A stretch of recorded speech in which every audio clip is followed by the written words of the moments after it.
Hello friends hi this is Gudiya and welcome to MBGS excellent academy. Friends, आज हम IPC 1860 की महत्वपूर्ण धाराओं के बारे में पढ़ेंगे, जो कि हमारे SI, UPSI, ASI, Rajasthan SI, state PCS और बहुत सारे लॉ एग्ज़ाम के लिए हैं, महत्वपूर्ण हैं। तो चलिए अब हम IPC के बारे में कुछ देख ले। भारतीय दंड संहिता 1860 एक व्यापक कानून है जो भारत में आपराधिक कानून के वास्तविक पहलुओं को शामिल करता है। यह भारत के किसी भी नागरिक द्वारा किए गए अपराधों के बारे में बताता है एवं उनमें से प्रत्येक के लिए सज़ा और जुर्माना भी बताता है। भारतीय दंड संहिता पूरे भारत में लागू है। भारतीय दंड संहिता ब्रिटिश काल में सन 1860 में लागू हुई थी।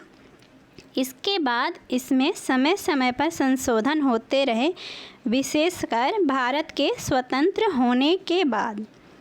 पाकिस्तान और बांग्लादेश ने भी भारतीय दंड संहिता को ही लागू किया है। लगभग इसी रूप में यह विधान तत्कालीन अन्य ब्रिटिश उपनिवेशों जैसे Burma, Sri Lanka, Malaysia, Singapore, Brunei आदि में भी लागू की गई थी, लेकिन इसमें अब तक बहुत से संशोधन किए जा चुके हैं। तो चलिए अब हम इसमें महत्वपूर्ण धाराओं को देखेंगे।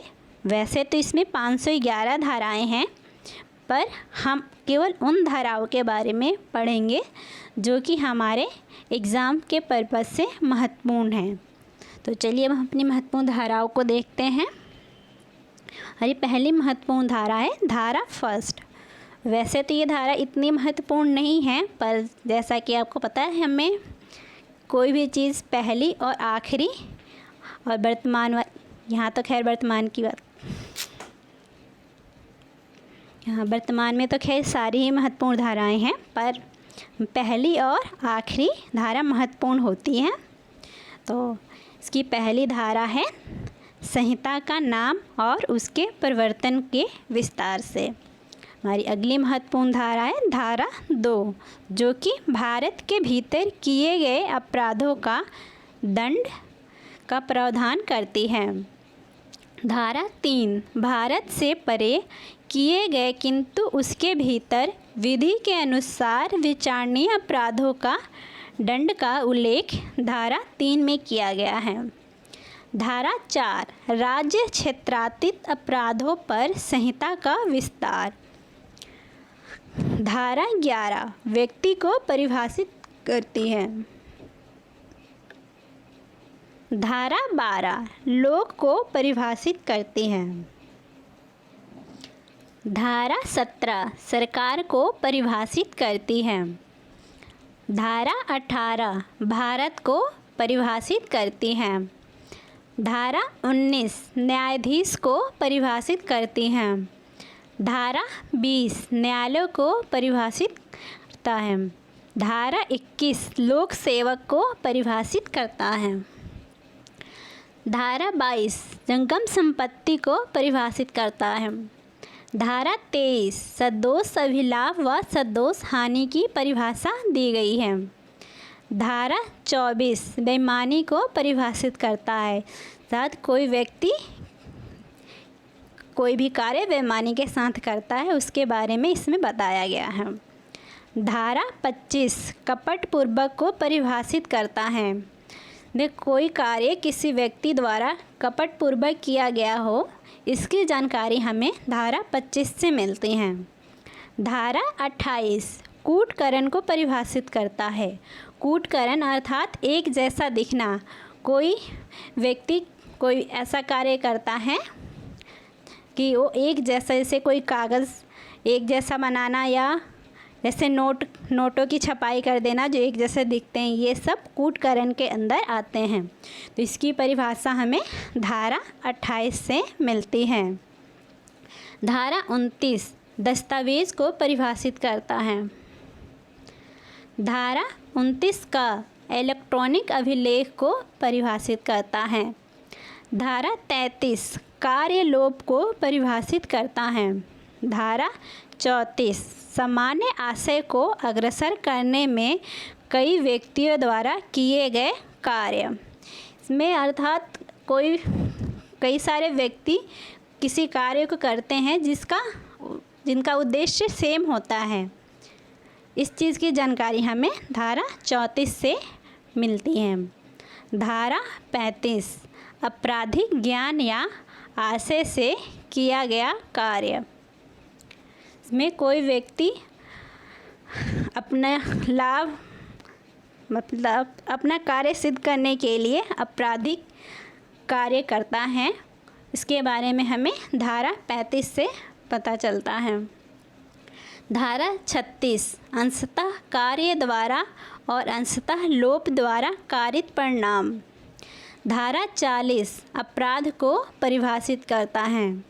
धारा 43 अवैध करने के लिए वैध रूप से आबद्ध, अर्थात इसमें कोई भी अवैध कार्य वैध तरीके से किया जाता है। इसकी जानकारी हमें धारा 43 से मिलती है। धारा 50 धारा को परिभाषित करना। धारा 51 शपथ को परिभाषित करता है। धारा 52 सद्भाव पूर्वक को परिभाषित करता है। धारा 52 क संश्रय को परिभाषित करता है। धारा 53 दंड को परिभाषित करता है। धारा 54 मृत्यु दंडादेश का लघुकरण, अर्थात मृत्यु की सज़ा को कम करना। धारा 55 आजीवन कारावास के दंडादेश का लघुकरण। इसमें आजीवन कारावास जैसे कि वैसे तो ये उम्र कैद की होती है, पर हम उम्र कैद को 20 वर्ष मान सकते हैं। धारा 57 दंडावधियों की भीने। धारा 73 एकांत परिरोध। धारा 74 एकांत परिरोध की अवधि के बारे में जानकारी मिलती है। धारा 76 विधि द्वारा आबद्ध या तथ्य की मूल के कारण अपने आप को विधि द्वारा आबद्ध होने का विश्वास करने वाले व्यक्ति द्वारा किया गया कार्य। धारा 82 7 वर्ष से कम आयु के शिशु का कार्य कोई जघन्य अपराध नहीं है जो 7 वर्ष से कम आयु के शिशु द्वारा किया जाता है। अर्थात अगर कोई 7 वर्ष से कम का बालक या बालिका ने कोई अपराध कर दिया है तो उसके लिए उसको सज़ा नहीं मिलेगी, क्योंकि इसके बारे में उनको अच्छे से जानकारी नहीं होती कि उन्होंने क्या किया है।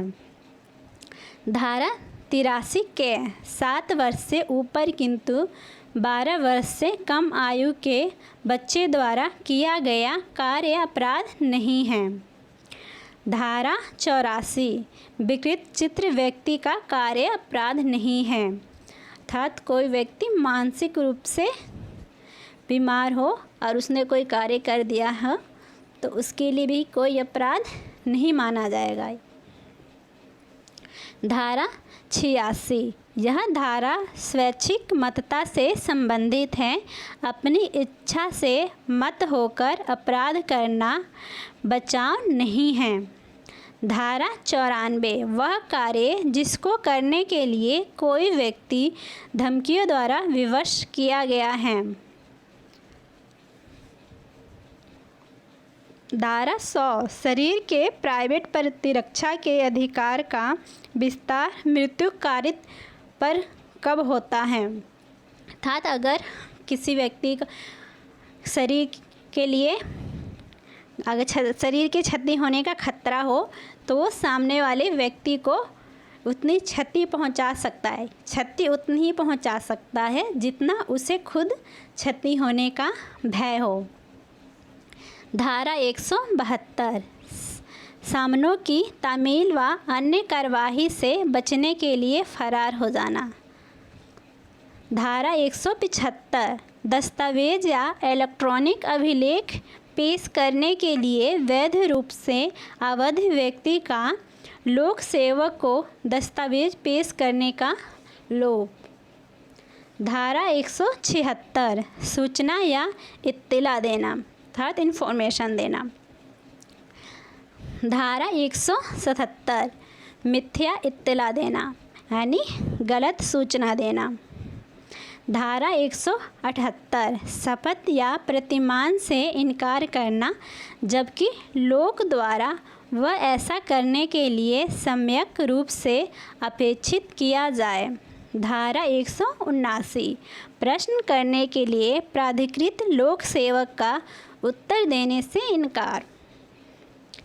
धारा 182 इस आशय से मिथ्या इत्तला देने की लोक सेवक अपने विधिपूर्ण शक्ति का उपयोग दूसरे व्यक्ति को क्षति करने के लिए करे। धारा 186 लोक सेवक के लोक कृत्यों के निर्वहन में बाधा डालना। धारा 187 लोक सेवक की सहायता करने का लोभ जबकि सहायता देने के लिए विधि द्वारा अवैध हो। धारा 191 मिथ्या साक्ष्य देना। धारा 192 मिथ्या साक्ष्य गठन। धारा 193 मिथ्या साक्ष्य के लिए दंड का प्रावधान। धारा 195 का किसी व्यक्ति को मिथ्या साक्ष्य देने के लिए धमकी देना या उत्प्रेरित करना। धारा 196 उस साक्ष्य को काम में लाना जिसका मिथ्या होना ज्ञात है। धारा 197 मिथ्या प्रमाण पत्र जारी करना या हस्ताक्षरित करना जिसका मिथ्या होना ज्ञात है, सच के रूप में काम में लाना। धारा 199 ऐसी घोषणा में जो साक्ष्य के रूप में विधि द्वारा ली जा सके किया गया मिथ्या कथन। धारा 200 ऐसी घोषणा का मिथ्या होना जानते हुए सच्ची के रूप में काम में लेना। धारा 201 अपराध के साक्ष्य का विलामन या अपराधी को प्रतिच्छादित करने के लिए मिथ्या इत्तला देना। धारा 205 वाद या अभियोजन में किसी कार्य या कार्यविधि के प्रयोजन से मिथ्या प्रतिरूपण। धारा 211 क्षति कारित करने के आशय से अपराध का मिथ्या आरोप। धारा 228 न्यायिक कार्रवाई में बैठे हुए लोक सेवक या शासक अपमान या उसके कार्य में विहीन। धारा 268 लोक न्यूसेंस के बारे में जानकारी मिलती है। धारा 269 उपेक्षापूर्ण कार्य जिससे जीवन के लिए संकटपूर्ण रोग या संक्रमण फैलना संभाव्य हो। धारा 279 लोक मार्ग पर उतावलेपन से वाहन चलाना या हाँकना। धारा 291 न्यूसेंस बंद करने के व्यादेश के पश्चात उसका चालू करना। धारा 292 अश्लील पुस्तकों आदि का विक्रय आदि की जानकारी मिलती है। धारा 294 अश्लील कार्य और गाने। धारा 299 आपराधिक मानव वध। धारा 300 हत्या को परिभाषित करता है। धारा 301 जिस व्यक्ति की मृत्यु कारित करने का आशय था उससे भिन्न व्यक्ति की मृत्यु करके आपराधिक मानव वध, अर्थात कोई व्यक्ति किसी और व्यक्ति को मारना चाह रहा था पर किसी और की मृत्यु हो गई, इसके लिए इसको हम आपराधिक मानव वध मानेंगे। इसकी जानकारी हमें धारा 301 से मिलती है। धारा 302 हत्या के लिए दंड। धारा 303 आजीवन सिद्ध दोष द्वारा हत्या के लिए दंड। धारा 304 हत्या की कोटि में न आने वाले आपराधिक मानव वध के लिए दंड। धारा 304 क उपेक्षा क्षमा मृत्यु कारित करना। धारा 304 ख दहेज मृत्यु से संबंधित है। धारा 305 शिशु या उन्मत्त व्यक्ति की आत्महत्या का दुष्प्रेरण से संबंधित है। धारा 306 आत्महत्या का दुष्प्रेरण,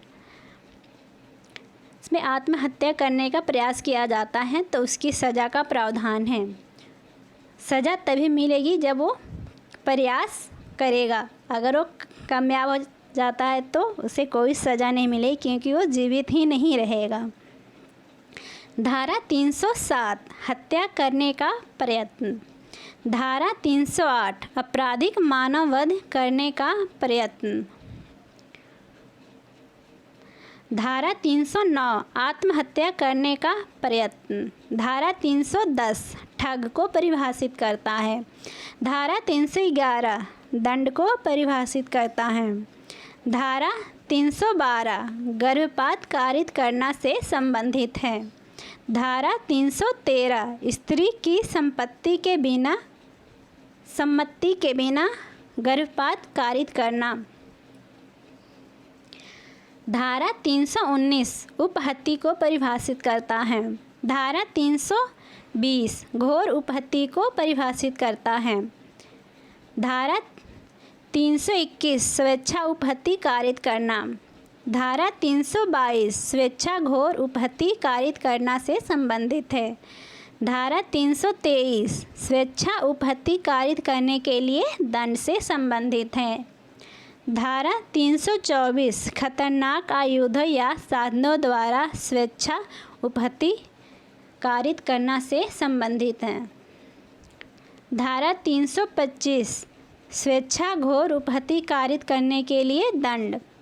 धारा 326 खतरनाक आयुधों का साधनों द्वारा स्वेच्छा उपहत्या कारित करना से संबंधित है। धारा 326 के अम्ल आदि का प्रयोग करके स्वेच्छा घोर उपहत्या कारित करना। धारा 326 ख स्वेच्छा या अम्ल फेंकना या फेंकने का प्रयत्न करना, जिसे आप एसिड अटैक के नाम से जानते हैं। धारा 334 प्रकोपन पर स्वेच्छया उपहत्या कारित करना। धारा 336 कार्य जिससे दूसरों का जीवन या व्यक्तित्व क्षेत्र संकटपन है। धारा 339 सदोष अवरोध। धारा 340 सदोष परिरोध की जानकारी मिलती है। धारा 341 सदोष अवरोध के लिए दंड का प्रावधान। धारा 342 सदोष परिरोध के लिए दंड। धारा 349 बल का परिभाषा। धारा 350 आपराधिक बल। धारा 351 हमला की जानकारी मिलती है। धारा 354 स्त्री की लज्जा भंग करने के आशय से उस पर हमला या आपराधिक बल का प्रयोग। धारा 354 स्त्री की लज्जा भंग करने के आशय से उस पर हमला या आपराधिक बल का प्रयोग। धारा 354 का लैंगिक उत्पीड़न और लैंगिक उत्पीड़न के लिए दंड का प्रावधान। धारा 354 ख निर्वस्त्र करने के आशय से स्त्री पर हमला या आपराधिक बल का प्रयोग करना से संबंधित है। धारा 354 ग दृश्यकारिता की परिभाषा मिलती है। धारा 354 घ में पीछा करना की जानकारी मिलती है। धारा 359 व्यापरण के बारे में जानकारी मिलती है। धारा 360 भारत में व्यापरण की जानकारी मिलती है। धारा 361 विधिपूर्ण सुरक्षता में से अपहरण की जानकारी मिलती है। धारा 362 अपहरण की जानकारी मिलती है। धारा 363 अपहरण के लिए दंड का प्रावधान। धारा 363 का पीड़िता की मृत्यु या लगातार विकृतसी दशा करने के लिए दंड का प्रावधान। धारा 376 ख पति द्वारा अपनी पत्नी के साथ पृथक्करण व मैथुन की जानकारी मिलती है। धारा 376 ग प्राधिकार में ऐसे व्यक्ति द्वारा मैथुन। धारा 376 घ सामूहिक बलात्संग यानी अर्थात सामूहिक बलात्कार की जानकारी मिलती है। धारा 376 ड पुनरावृत्तिकर्ता अपराधियों के लिए दंड का प्रावधान है। धारा 377 प्रकृति विरुद्ध अपराध अर्थात ऐसे अपराध जो करना प्रकृति के विरुद्ध है। धारा 378 चोरी को परिभाषित करता है। धारा 379 चोरी के लिए दंड का प्रावधान। धारा 380 निवास या गृह आदि में चोरी की जानकारी। धारा 381 लिपिक या सेवक द्वारा स्वामी के कब्जे की चोरी। धारा 383 उद्यापन करने की जानकारी मिलती है। धारा 384 उद्यापन के लिए दंड का प्रावधान है इसमें। धारा 390 लूट को परिभाषित करती है। धारा 391 डकैती को परिभाषित करती है। अगर 5 या 5 से अधिक व्यक्ति कोई संपत्ति की लूटपाट करते हैं तो वह डकैती होगी। डकैती हमेशा संयुक्त लूट को कहते हैं। अगर 5 से एक भी कम व्यक्ति हुआ तो वह डकैती का अपराध नहीं होगा, वह लूट का अपराध माना जाएगा। धारा 392 लूट करने के लिए दंड का प्रावधान करती है। धारा 393 लूट करने का प्रयत्न से संबंधित है। धारा 394 लूट करने में स्वेच्छा कारित करना से संबंधित है। धारा 395 डकैती के लिए दंड। धारा 396 हत्या सहित डकैती को परिभाषित करती है। धारा 399 डकैती के लिए तैयारी करना से संबंधित है।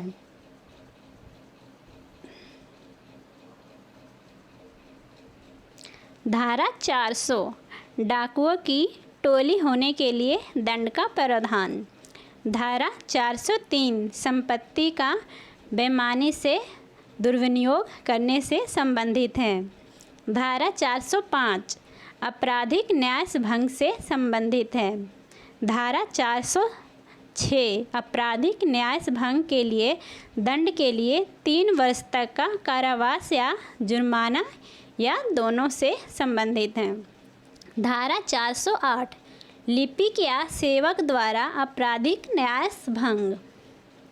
धारा 409 लोक सेवक द्वारा या बैंकर द्वारा व्यापारी या अभिकर्ता द्वारा आपराधिक न्याय भंग से संबंधित है। धारा 410 चुराई गई संपत्ति की व्याख्या करता है। धारा 415 छल से संबंधित है।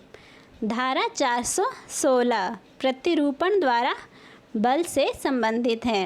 धारा 417 छल के लिए दंड का प्रावधान। धारा 419 प्रतिरूपण या प्रतिरूपण द्वारा छल के लिए दंड का प्रावधान। धारा 420 छल करना या छल करना और संपत्ति परिदत्त करने के लिए बेईमानी से उत्प्रेरित करना से संबंधित है। धारा 425 रिश्ती की व्याख्या करता है। धारा 426 रिश्ती के लिए दंड का प्रावधान। धारा 441 आपराधिक अत्याचार से संबंधित है। धारा 442 गृह अत्याचार से संबंधित है। धारा 443 प्रच्छन्न गृह अत्याचार से संबंधित है। धारा 444 रात्रि प्रच्छन्न गृह अत्याचार से संबंधित है। धारा 445 गृह भेदन से संबंधित है। धारा 446 रात्रि गृह भेदन से संबंधित है। धारा 447 आपराधिक अत्याचार के लिए दंड का प्रावधान। धारा 448 गृह अत्याचार के लिए दंड का प्रावधान। धारा 453 प्रच्छन्न गृह अत्याचार या गृह भेदन के लिए दंड का प्रावधान। धारा 456 रात्रि प्रच्छन्न गृह अत्याचार या रात्रि गृह भेदन के लिए दंड का प्रावधान। धारा 463 कूट रचना की परिभाषा दी गई है। धारा 464 मिथ्या दस्तावेज रचना की जानकारी से संबंधित है। धारा 465 कूट रचना के लिए दंड का प्रावधान। धारा 467 न्यायालय के अभिलेख की या लोक रजिस्टर आदि की कूट रचना करने से संबंधित है।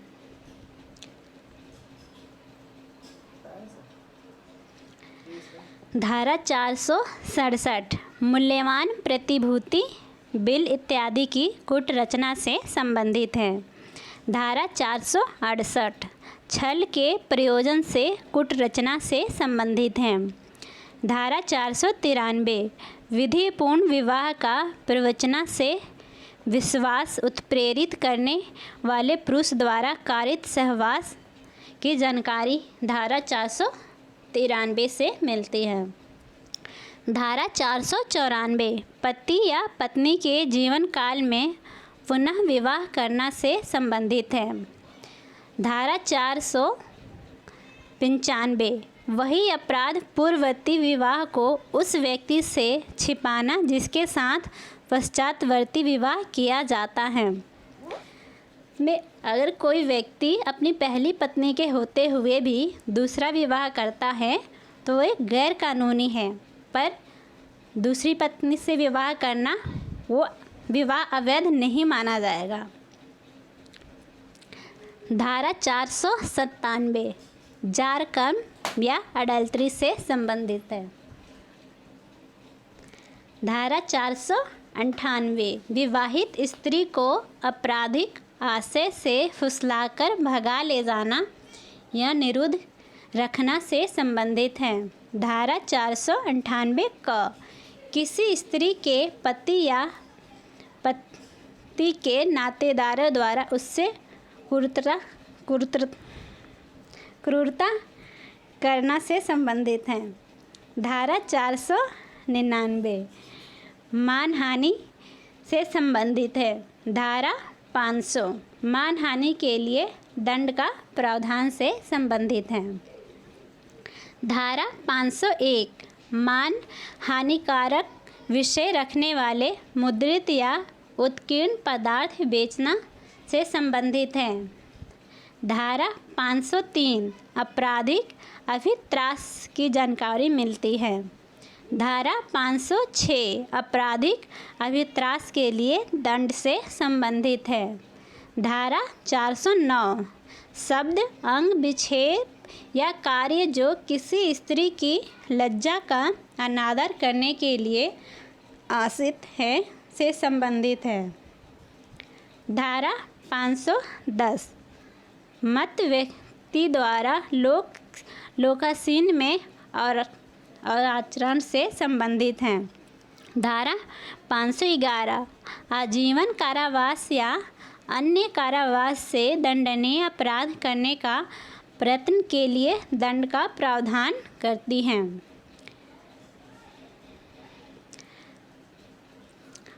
आई होप आपको हमारा ये लेक्चर पसंद आया हो। अगर लेक्चर पसंद आया हो तो इसे लाइक, शेयर एंड सब्सक्राइब करिए। और लेक्चर का PDF प्राप्त करने के लिए आप हमारी टेलीग्राम चैनल को ज्वाइन कर सकते हैं, जिसका लिंक नीचे डिस्क्रिप्शन बॉक्स में दिया गया हो। Thanks for watching this lecture.